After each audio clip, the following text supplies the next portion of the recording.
Hey, welcome, guys. Tony Porter, Universal Baseball Association YouTube channel. Hope everybody's doing well. Remember to like and subscribe and also comment. Now, I'm playing season ticket baseball. We're going to play the last three innings. Um, Mets are continue to struggle scoring runs, getting hits. They got 3 hits in this game. Their batting average is, I think, below 200 so far. So it's been rough getting started here in my 1973 replay using season ticket baseball. So it's 7-8-1 for the Astros, and it's 0-3-0 for the Mets. It's Rusty Staub, one of their better hitters. Staub is batting 172. He's got 10 hits and 58 at bats. And he's sure to make an out here against Jerry Royce, not a very good pitcher. That's a 4. It's a 52. And against a lefty, a 52 will be a drive down the line. Fair ball into the corner. Played off the carom by Wynn. Into second base is Rusty. So Rusty, hallelujah, picks up a double. There it is. Went out, run around second. Now the scoring, the Astros scored 3 in the second, 2 in the fourth, 2 in the fifth.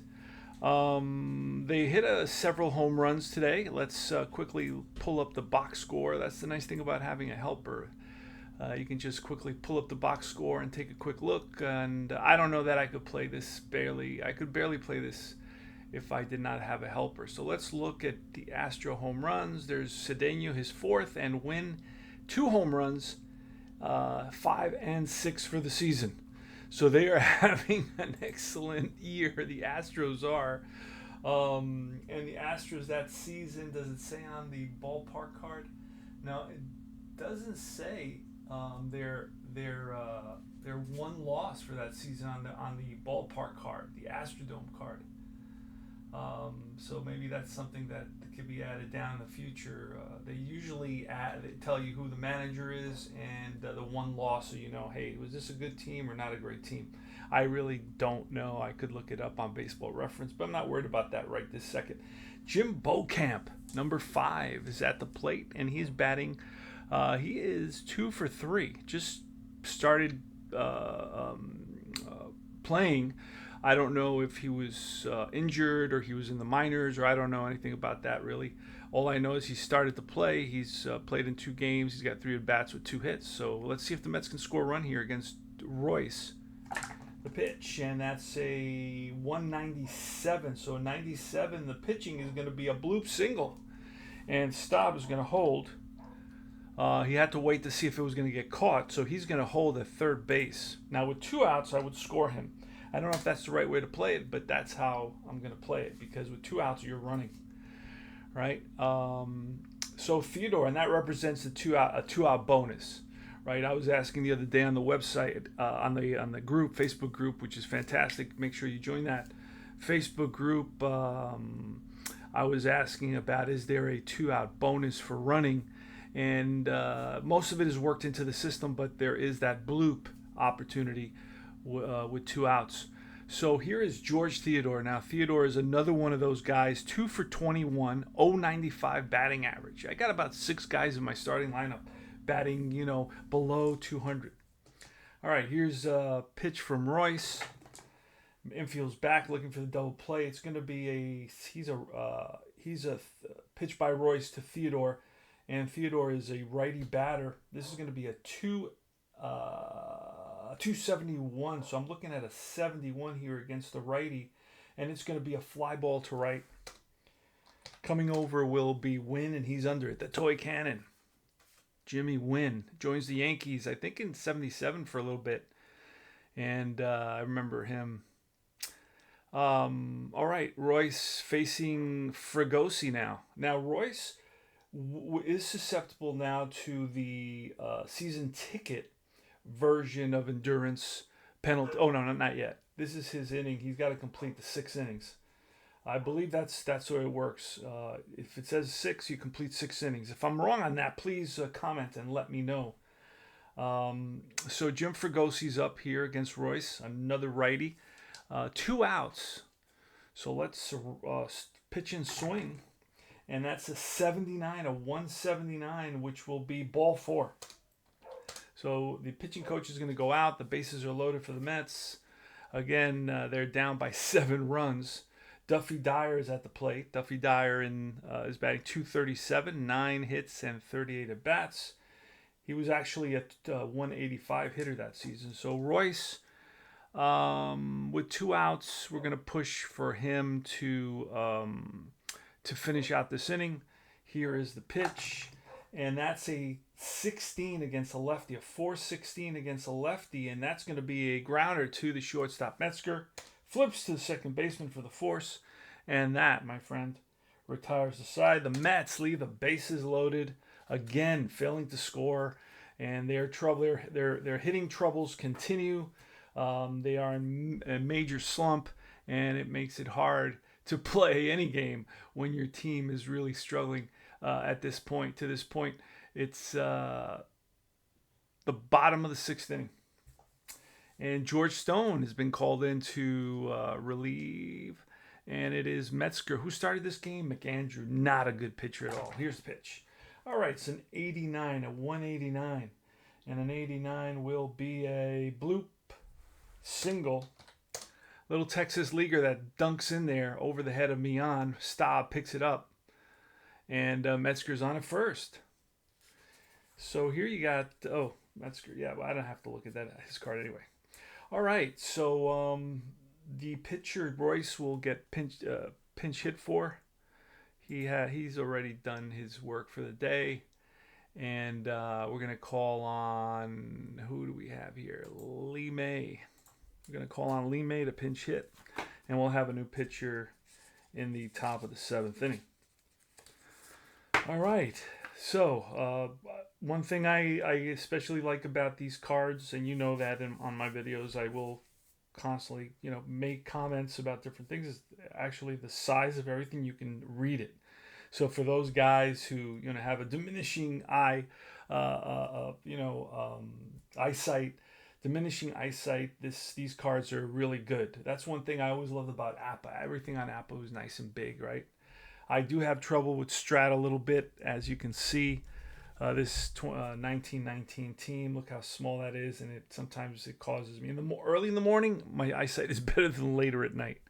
But we don't want to talk about that. All right. George Stone.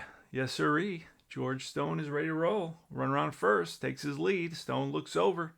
Here's Lee May. Lee May on the season. What is he doing? 18 for 55. Wow. 327. The pitch. Ooh, that's a 6. Stone still has more endurance, so he's fine. So that's going to be a 632. This is the home team, so it's going to become a 42, and a 42 will be a ground ball. Second base, Mian flips to House and throw to first.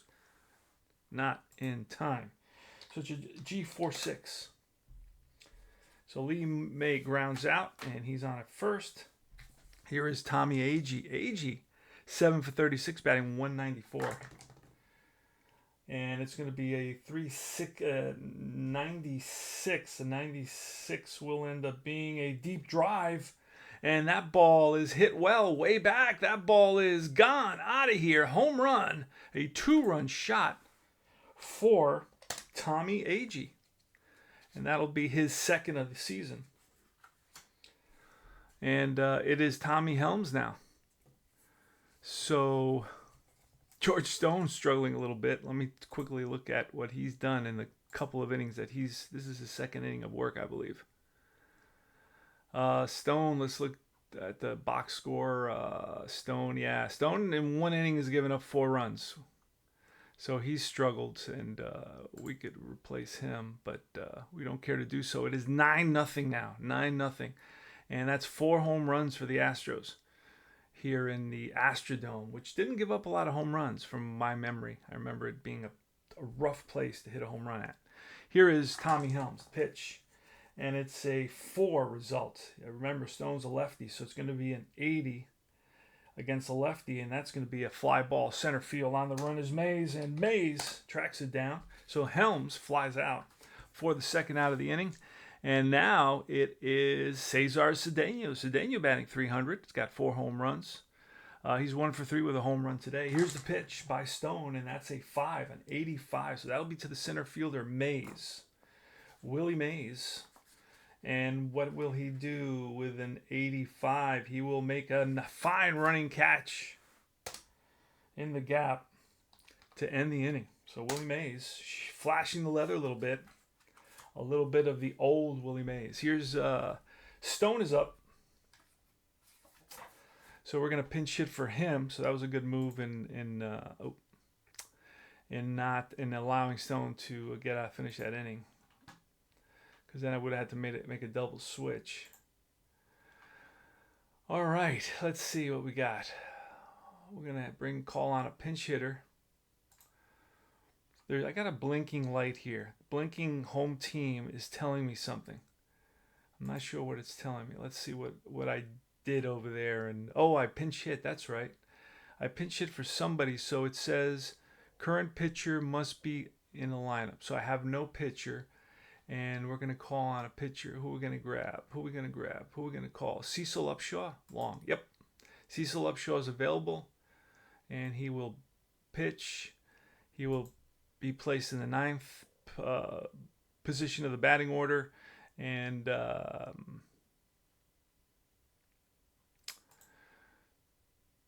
right. So who's up?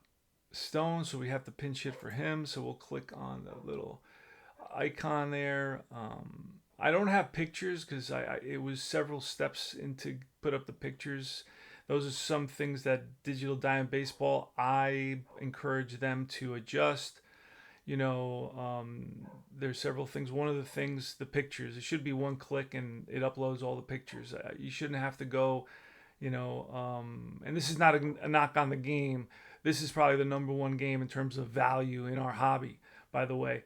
But it's not a knock on the game. It's just to say that I think it should be one click upload for all images. Right? Why do I have to become a coder and take all these steps to bring up some pics? Come on, this is 2025. With all due respect, right? For the talent of people who put these apps together. Let's see. What's interesting here that I have into the 7-3 season, I have Cleon Jones on the roster. I have Cleon Jones on the roster, but he's not playing at all. So that I don't know why. Is he injured sitting on the bench? He's not benched. I mean, he was a starter that season, so I'm not sure what's going on with that. Who's our new pitcher? Who do we say? Let's see. Let me look real quick here again. The new pitcher is Upshaw, so we're going to pinch hit. So we're going to let's find Upshaw so I can see what he is. The nice thing about Season Ticket Baseball, it offers you all the cards. So if you want to do those actual replays, I love playing and doing the actual replays because I like to learn how the players played and who played when and where in position they played and all these little factors, like relive the past, right? Versus me trying to demonstrate what a great manager I am because I moved Win from batting fifth to batting fourth or from batting fourth to batting fifth. I mean, come on, that's just my thoughts. I don't care how you play. It's the most important thing is that you enjoy yourself.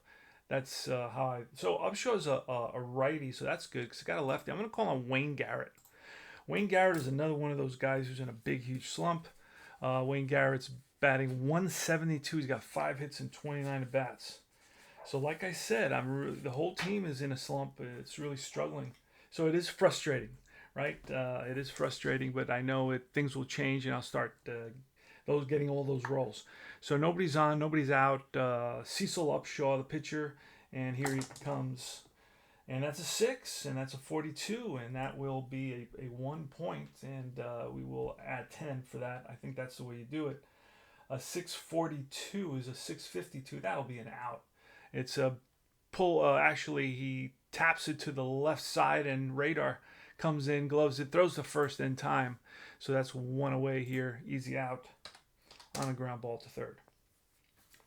Story of my life. All right. Buddy Howson leading off. Buddy Howson's been on fire. He's got his batting average all the way up to 250. He did bat 260, but he was batting in the ones. But he has been on fire. That's a 1. It's a 28, and a 28 on a 1 will be a tapper right back to the mound. Upshaw gloves it, throws to first, and Howson is out. All right, and here's Felix Mian on the pitch. Oh, he's another one in a deep slump. 149. He's 11 hits and 74 bats. At some point, they'll. I don't see them. They'll have to bat 500 for the next month to be able to get out of this slump. All right, it's a 367, and a 67 is just a ground ball to third, and that will be the third out. So Mian grounds out, and he's really struggling as well. Here's Bob Watson in the bottom of the seventh inning stretch, and the Mets need a new pitcher. Let's see who we're going to grab here. Who's available? That's the question. Hennigan's available. Parker is available. Let's use him. Let's use Parker. Pop him in the 9th slot, and let's grab him. So we got a righty now. Used to. All right. Harry Parker. He will be facing Bob Watson. How's Watson doing today? Watson also eventually played with the Yankees, I think in the early 80s, right? 27 for 80, batting 342. The pitch. It's a 92 off of the batting column. A 92 will be a line drive, base hit, left field. So that is his second hit of the game. He's 2 for 4, and here's Wynn. Wynn's got a couple of home runs today. Here's a pitch, and that's a 63, a 363. A 63 will be a fly ball deep right field. Back goes Staub to the track and makes the catch. Going back to first is Watson. And here's Doug Rader, the pitch. And that's a 5. It's a 61. Oh, that could be a double play. Let's look at Buddy Harrelson. 61 will be, just missed it. It's going to be a ground ball to short in the hole. Long throw by Harrelson in time. Moving to second is Watson. Johnny Edwards. Edwards today is 0 for 3. Pitch from Parker. That's a 29 against a righty. 429. A 29 is going to be a ground ball. Second base. Mian flips to House. Oh, no, there's no double play. Runner moves to third on this. I don't know if I believe that's the right. Oh, no, that was the third out, by the way. All right. So we go to the top of the 8th. Willie Mays against Cecil Upshaw. Pitch, and that's a 22. 122 is a 322. 322 versus a righty.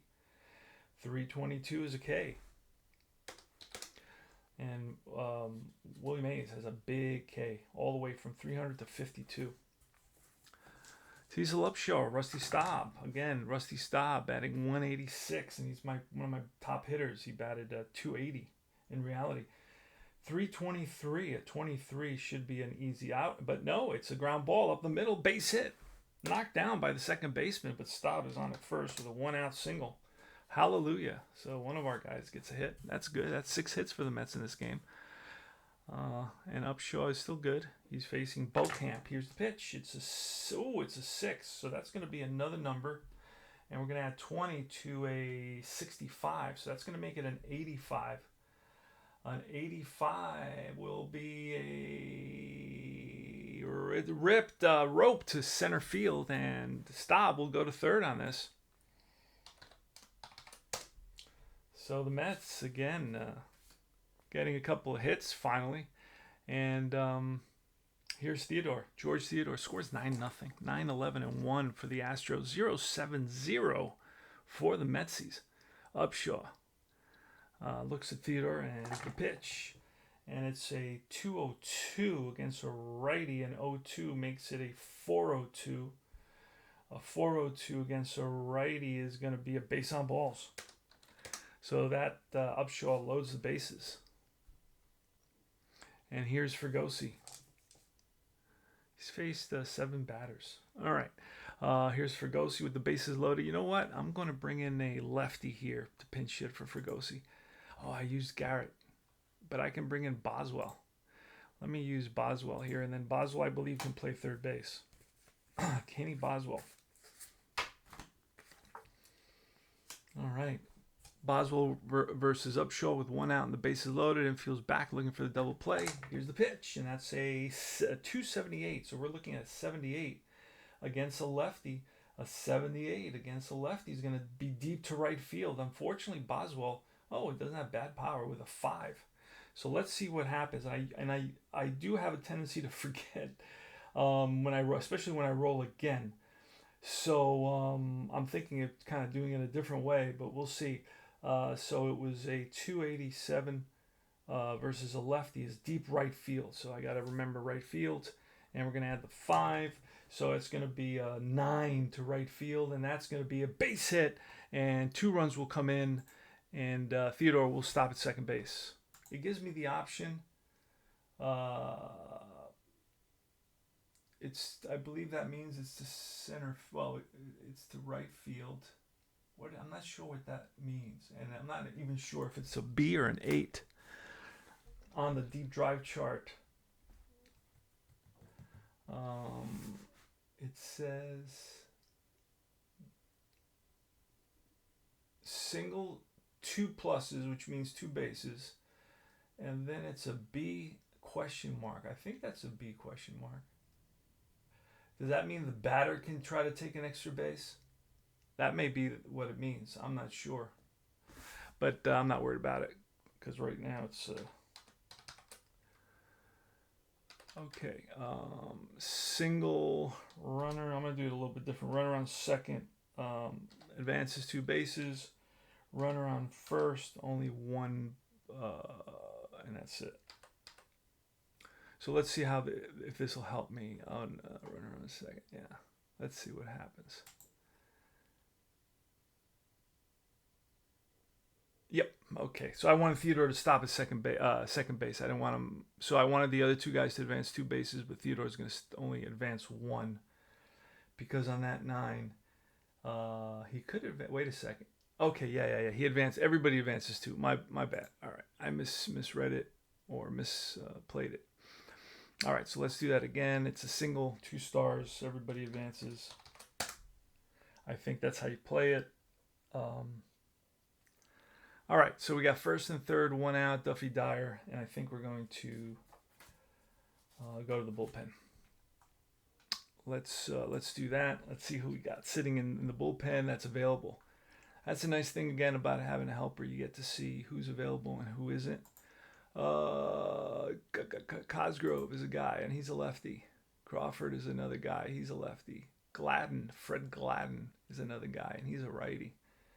Who do I got coming up? I got a righty, and a switch hitter. So I'm going to call on Gladden. No, he's been used a lot. Jim Crawford's been used a lot less. Make sure he's not in the starting lineup or the starter in the next few games. He's not.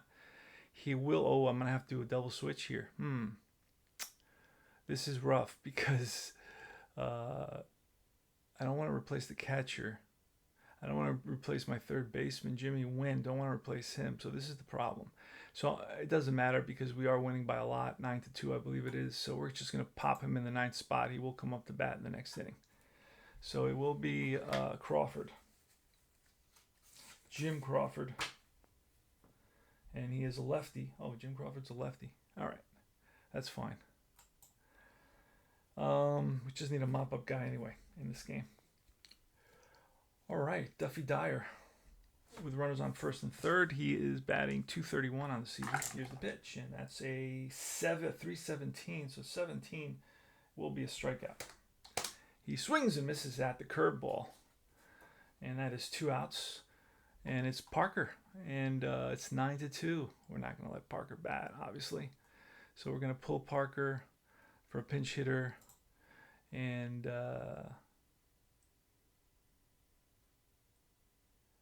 Parker for a pinch hitter, and who will we call on? We'll call on who? I have to bring up a lefty to face the lefty. I hate to do that, but I don't want to use my catcher. And Cleon Jones is on the bench. I don't know what that's all about. I will use him to pinch hit.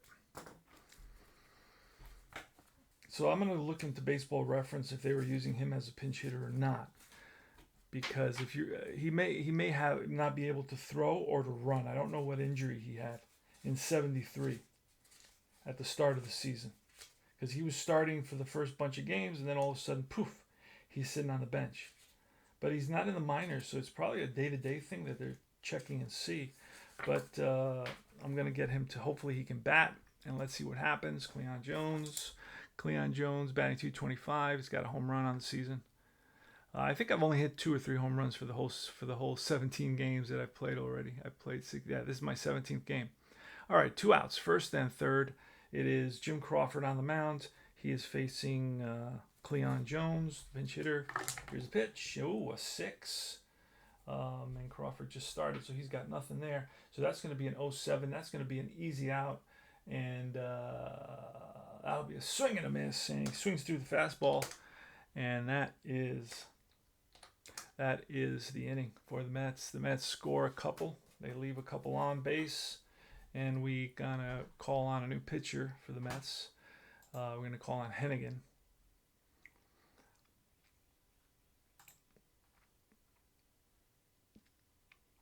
So again, so far I'm enjoying the game. I don't have Kenny Boswell will play third base for us. I don't have any negative comments about this game so far. Pretty straightforward. And it kind of flows. Everything kind of makes sense together. That's a big aspect of this game, of any game, right? Everything needs to make sense. You can't go into a different part of the game and suddenly feel like, what's going on here? This is totally disconnected from what you're doing, right? It's got to flow. It's got to have like a good transition from one element to another element, like the ballpark card. The ballpark card isn't like an afterthought. Base running isn't an afterthought. Okay, I'm going to create this engine, this basic engine, and then after that, I'm going to create, I'm going to create this patch of base running, or this patch of defense, or this. It was all kind of brought together. There's actually a game out there that's fairly popular, where the elements like fielding were not even included. Like there were no, in the design of the original game, and that was like an afterthought, and that to me is just not a well thought out game, right? Everything should flow, and so far in this, every basic element of baseball, what makes baseball baseball to all of us, is embedded somewhere in the game flow of this game. So far so good. Of course, as I play and I think about the game and I get a feel for the game, I come up with more ideas, things that I really like and things that I'm ambivalent about, right? But sometimes that ambivalence ends up being something that I can accept, right? All right, so it's Roger Metzger. He's 2 for 2 today with a walk, facing Hennigan. Let's call on Hennigan. But so far, I just have good things to say. Nice large cards with good size font. Very happy about that. Thank you very much. And you get all the players as well. It's all in PDF, so I can just call up and have something delivered immediately. I don't have to pay over $100, right? And wait for them to ship it whenever they can, and then celebrate when it gets to me in 3 days. I can have immediate delivery, and I can print out what I want. $20 or $25 is a great bargain for a game that's well designed and you can have fun with on the tabletop. All right, Roger Metzger will be facing Hennigan. Here's the pitch, and that's a 5. It's a 49. It's probably going to be an error on Mian. A 49 will be a E4. Bounces off the heel of his glove, and safe at first is the batter. E4. Metzger safe on a. And here's the pitcher. Crawford will bat. It's a 25, and that is the catcher now. So we're going to look at Duffy Dyer, 25. What will that be? Duffy Dyer, 25 will be ball 4. All right, so runners on first and second. AG's just going to swing away. Today he's 1 for 4 with a home run. His second home run of the season. The pitch. And that's my third 5 in a row. That's a 54. So that's hit to third. Boswell's over there. Boswell's playing third base for me. Kenny Boswell, let's see. Third base. And what did I say? A 54 is going to be a base hit to left field. Runner will hold at third. We already the Astros are up 9-2. So AG singles for a second hit of the game. The bases are loaded. So Hennigan having a rough time here. They're getting beat up a little bit. And Helms with the bases loaded, infield's back looking for the double play. It's a 43 off the 4 column. Hennigan's a righty, so a 43 will be a tapper right back to the mound. Everybody will move up one. So it's going to be a G1 and an RBI for Helms. 10-2 now. Here's Cedeno with second and third. We're going to walk him intentionally. So hopefully we can pick up a double play and get out of this inning. So let's walk him intentionally. Plus he's a 300 hitter. Batted .320 with 25 home runs and almost 60 stolen bases.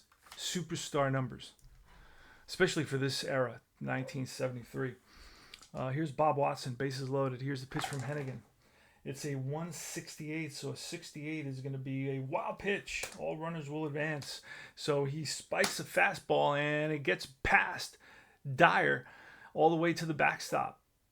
So that brings in, we're going to walk by Watson intentionally here. Again, looking for that double play to get out of this inning. This is one of those games where you accept losing, but they're always interesting to play through, right? Here's Jimmy Wynn with the bases loaded. Wynn has a couple of home runs today, 3 RBIs. He's 2 for 3. Here's the pitch, and that's an 80, a 380. An 80 is going to be a ground ball to short, and it's going to be flipped to the second baseman. So it's a 6-4 fielder's choice. No throw to first as Watson goes in with spikes high. Run comes in, 12-2. And first and third, 2 outs. And here is Rader. Okay, so the pitch. A 6. Ooh. A 6 with a 15.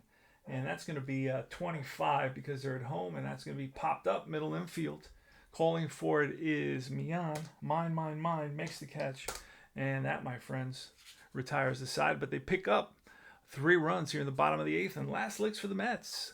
Leading off is Buddy Harrelson against Jim Crawford, the lefty. Here's the pitch, and that's a 67. A 67 will be ball 4, so Harrelson walks. That brings up the struggling Felix Mian, batting 147 on the season. Can't buy a hit. The pitch, and that's a 315. A 15 will be a base hit. Miracle, hallelujah. Felix Mian picks up an infield hit, ground ball in the hole. Metzger knocks it down. Radar picks it up, but there'll be no throw. That puts runners on first and second, nobody out. Willie Mays batting 107, 3 hits and 28 at bats. Another guy that can't buy a hit. And that's going to be a 46, a 346, and a 46 will be a fly out to right field. And Wynn hauls it in for out number 1. Here's Rusty Staub with a 37. Excuse me, a 537. So that's going to be to the first baseman, and that is Watson at first base. A 37 will be Watson. Okay, 37. All right, hold on one second. All right, so ground ball to first, and Watson will step on the bag for the second out. Both runners will move up, and that will bring up Jim Beauchamp. Second and third, 2 outs. So the Mets down to the last out here in what has been a thrashing. Mets continue to slump, although they did pick up 9 hits, so there are good signs of the Mets offense coming back to life. The Mets bats waking up. This is a 2-0-0. So a 2-0-0 against a righty is a 4-0-0, and that is going to be a base on balls. So that loads the bases and brings up George Theodore. And the pitch. Oh, that's a foul ball into the stands. Souvenir for a lucky. Oh, a 6. That's going to be an out. 6-16. So a 16 is going to be a swing and a miss, and that ends the ball game. Strikes him out with the bases loaded. Mets lose another one. They drop now to 5-12 so far to start the 73 season, which is rough when come on guys. We all know when we try to replay the team that we like and all of a sudden they're off to a terrible start, they can't hit a lick. it really is a downer, right? And we have a tendency to blame the game. Yeah, oh, the game's fault. The game's no good. Why is my team losing? But in reality, it's part of the ups and downs. They could have started in the opposite direction, and the Mets, could have started 73 season in a season they weren't that good anyway. They could be 12-5, right? Like the Astros are 16-5. I think they just swept the Mets, I believe. Not sure, can't remember, but I think that's the last game. And I'm gonna fast play April 26, 1973. Kind of cold. I lived on 74th Street at this time, right about a mile and a half from Shea Stadium in Queens. And so let's look at the next day. Let's see if we play the Astros again, or we move on, or we don't play. We have a day off. We do play, but we play Atlanta. So I'm going to have to print out Atlanta, and it's going to be Tom Seaver versus Pat Dobson. Oh, that's going to be a good one. So I got to print out Atlanta. I don't have them printed out. It only takes me about 6 pages to do that, and then I got to cut them out, and then I'm ready to roll. All right, guys, thanks for tuning in. Hey, this is Tony Porter, and remember to like and subscribe and join Universal Baseball Association Facebook group and all its affiliated groups. There's about 10 different groups. And also, of course, join Season Ticket Group, not affiliated, but an outstanding Facebook group nonetheless. And there's got a lot of good support for this game, which is a big, huge plus, right? When you get good support for the game. And by the way, one thing I don't think I mentioned, the rules are very, very nicely done. I have to give 2 thumbs up for the rules. It's got clear language. It's got, it's visually appealing and visually easy to read. It's formatted well. It's, all the positive things. It's probably one of the better rule books that I've seen around. It's not a 70s style rule book, thank God. This one has images, has explanations. Then it basically summarizes the explanation into shorter language to reinforce the understanding. And then, of course, it shows you pictures. So it's a very well done, well designed rule book. So that's just another plus. All right, guys, thank you for watching, and I will see you soon. Remember to comment. Your comments are always appreciated, and continue rolling dice and relaxing in our hobby, in our twilight of our career. Take care.